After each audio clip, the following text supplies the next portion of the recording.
Okay guys, pupunta tayo ng Coastal Road. Sisilipin lang natin. Almost a month na rin na ang binidyo natin yung Coastal Road. So titingnan natin kung ano yung mga pagbabago na doon. Kasi pinipinturahan nila yung kulay pink yun eh. Yung kulay na yun. So malinis ang tingnan. Parang si Hello Kitty. Parang tuguri na barko. Kulay pink, Hello Kitty. Siguro yung nakikita nila na medyo malinis tingnan kasi ang kulay. So nakadagdag siya eh. Yung sa beautification ng coastal coastal road ng Davao City from Toril start going to kung saan hanggang saan siya. So i-video natin.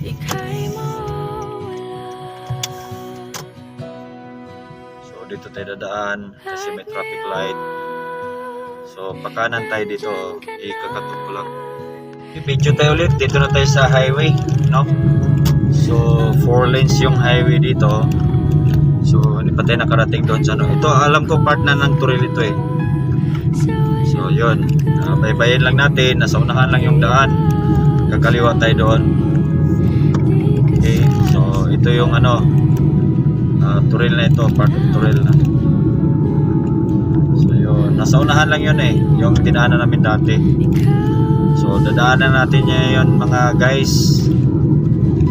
So at least para makita nyo. So bawat lane 1, 2, 3, 4. So ibig sabihin 4 lanes siya sa right, 4 lanes lang dito sa left din. So dito yun sa Davao City, Toril, Davao City.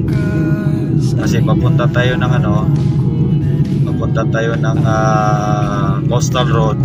So dito din dadaan. Itong daanan na ito papuntang Cotabato, Jinsan, yan. So may doon sa may part ng papuntang Coastal Road, doon banda yon sa unahan. So puntahan lang natin, So tingnan nyo, liliko tayo dyan. Alam ko yung yung mga doon, madaan sa sakyan yan. Alam ko dyan ang daanan. Ngayon, dito ngayon puntang Coastal Road. Yun, tinatawag na tayo ng traffic enforcer. Napadaan tayo ng traffic enforcer. Yun, tinatawag tayo eh. Ito na yung daanan, puntang Coastal Road. So, marami pa dumadaan dito. So yun, titignan natin yung entrance ng Coastal Road, dandahan lang tayo konti. May mabilis, may dandahan lang para makita natin. So dito na nag-start. So yan, may naglalakad na nito, may nag-jogging. Okay, yan na siya. So gabi siguro maganda ito kasi maraming ilaw nakalagay sa street. Maganda tingnan siguro ito. Mayroon pang daanan sa gilid na kaya so dito lang dadaan. So may dumaan doon. Sabi papunta yun yung bandang kanan. Dito maakyat na tayo konti. Yan. So walang ka-traffic. May iba kasi na hindi pa nila alam ito eh. Kasi doon sila sa highway dumadaan. Mayroon ko lang sa baba na daanan. Saan kaya yun? So hindi natin nakikita. Saan papunta yun? Sa baba. So marami nagja-jogging dito. Okay, may mga bahay pa pala doon. So, mga subdivision siguro. So dito natin mabubungad yung dagat. So nung sumakay tayo ng barko, ng tugo, so nakikita ito dito. Yung tulay na mahaba yun, yung puti. Kita yun yan yung nakita namin yung dumaan kami dyan sa barko. Sinakyan namin yung barko. So yun, may park dito sa kaliwa. Yan, bungad natin yung park. So yan, dandahan lang tayo para makita natin yung yung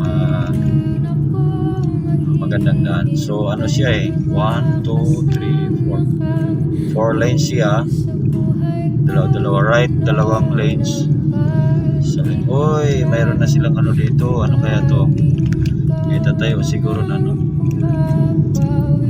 kanan. So yung tulay, nandun yung tulay oh. Yan, marami nagja-jogging dito. So nakikita nyo, may nagja-jogging. Ganda tayo. So magandang tanawin dito sa ano, sa dagat, kung pwede maglakad-lakad ka. Maganda dito. Yan. Nagja-jogging. So marami nagja-jogging na pala paghapon. Anong oras na ba?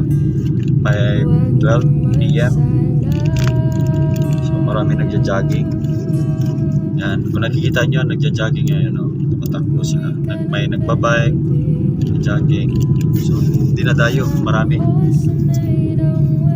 Nagbabike, lakad, pasyalan. So dandahan lang yung takbo natin para makita natin yung kagandahan ng coastal road na daan. So malapit na tayo sa bridge. Kung nakikita nyo yung bridge, kulay puti, yung layan talaga nila ng puti, nandun yun nasa unahan. Kung nakikita nyo bandang ano, sa kanan nyo, yan o, nakikita nyo doon sa kanan, may bridge, no, habang. So mamaya doon, pag akyat natin, dandahan na tayo.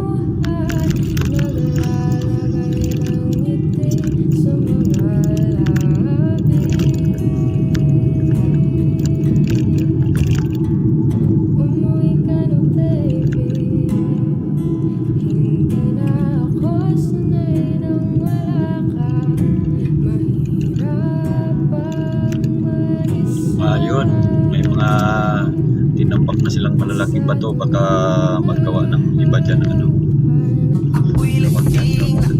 kainan.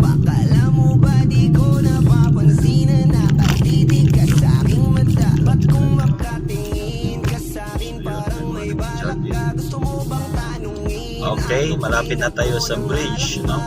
Dadaan tayo dyan sa bridge. Yan, dadaan na yung takbo namin.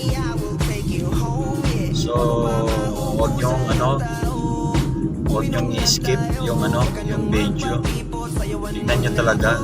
Kasi pag pumunta kayo ng Davao City, at least, ito yung nakikita ko sa video ni Hiksak Peace. O, diba? So, at least may idea na kayo.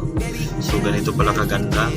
Kung ano yung nakita namin doon sa video, ganun na talaga din kaganda rin pala sa nakita namin ngayon. Ayun, yung mga mapupunta dito, dalawin nyo itong yung coastal road ng Davao City para makikita nyo rin, diba? Kayo rin maka-experience.